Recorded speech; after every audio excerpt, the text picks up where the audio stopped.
का काम किया, भारत के लोगों को अपमानित करने का काम किया, हिंदुओं के साथ काफ़ी अत्याचार करने का काम किया। तोड़ने की नहीं जा करके ये बयान काफ़ी आपत्तिजनक है। औरंगज़ेब का इतिहास को काफ़ी दुखद रहा है। ये लुटेरे थे, ये शासक जो थे लुटेरे थे, हिंदुओं पर जुल्म अत्याचार किया था, मंदिरों को तोड़ने का काम किया था।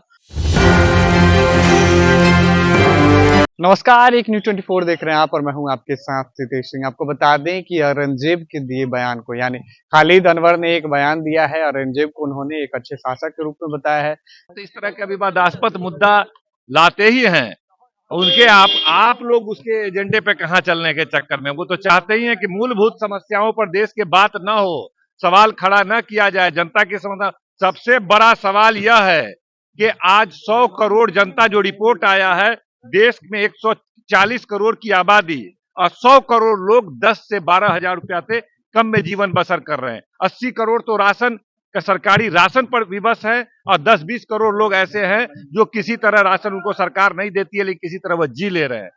12,000 आमदनी और 10,000 की आमदनी से कम कमाने वाले ये 100 करोड़ लोग हैं। यह पूरे दुनिया में इतनी भयावह स्थिति, इतनी खराब स्थिति, इतनी असमानता, अमीर और गरीब में इतनी बड़ी असमानता, इतनी बड़ी खाई नहीं है, जो काफी चिंता का विषय है। मोदी सरकार के पूंजीवादी नीति के कारण जो है इस तरह की स्थिति पैदा होती जा रही है। गरीब और गरीब होता जा रहा है, अमीर जो चंद लोग हैं वो और अमीर होते जा रहे हैं, और ऐसी बदहाल स्थिति से हमारा देश गुजर रहा है जो आने वाले दिन में एक विस्फोट कर सकता है और एक बहुत खराब स्थिति देश में पैदा हो सकती है, जिसको लेकर बिहार की राजनीति में अब जो है सियासी पारा हाई हो गया। आपको बता दें कि जेडीयू नेता ने खालिद अनवर ने औरंगजेब को एक अच्छा शासक बताया, जिसको लेकर अब एनडीए के लोग भी उसकी आलोचना कर रहे हैं और उसकी निंदा कर रहे हैं, जिसको लेकर विपक्ष भी लगातार सवाल उठा रहा है और विपक्षी पार्टियां जो हैं वो लगातार कई तरीके की बातें कह रहे हैं। इसी को लेकर जब हमने प्रेम कुमार से बातें की तो उन्होंने क्या कुछ कहा, देखें।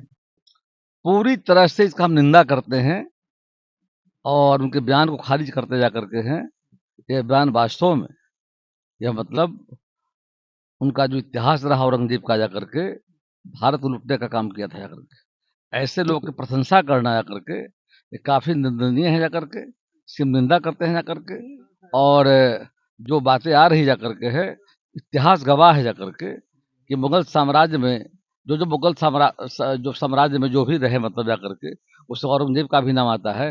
भारत को लूटने का काम किया, भारत के मंदिरों को तोड़ने का काम किया, भारत के लोगों को अपमानित करने का काम किया, हिंदुओं के साथ काफ़ी अत्याचार करने का काम किया।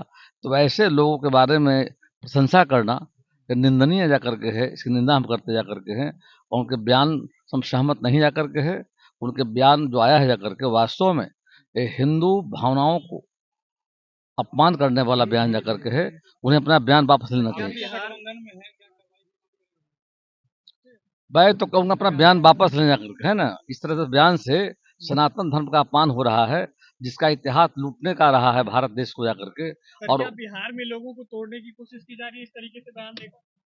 तोड़ने की नहीं जा करके ये बयान काफ़ी आपत्तिजनक है। औरंगजेब का इतिहास को काफ़ी दुखद रहा है। ये लुटेरे थे, ये शासक जो थे लुटेरे थे, हिंदुओं पर जुल्म अत्याचार किया था, मंदिरों को तोड़ने का काम किया था, और हमारे लोगों पर जिस तरह से महिलाओं के साथ और यहाँ जो सनातन धर्म के लोग थे उनके भावनाओं को ठेस पहुँचाने का काम किया था करके।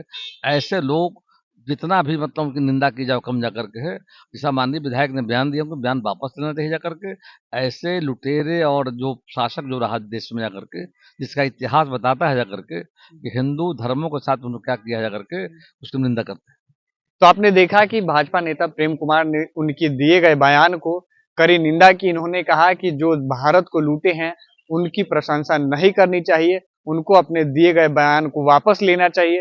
हालांकि लेकिन विपक्ष जो है इस मुद्दे को लेकर जोरदार बयानबाजी कर रहा है। अब ऐसे में देखना यह है कि बिहार विधानसभा का चुनाव है और लगातार इस तरीके से बातें निकल कर आती हैं, जहां एनडीए के लोग एक बयान देते हैं तो वहीं एनडीए के दूसरे लोग उस चीज को दबाने का काम कर रहे हैं। अब ऐसे में ये देखना यह है कि क्या बिहार विधानसभा चुनाव से पहले ही एनडीए में भी दो टूक होगा, या फिर जो बातें चल रही हैं वो हवा की हवा ही रह जाएंगी। अभी के लिए फिलहाल इतना ही। देखते रहें कि न्यूज़ 24।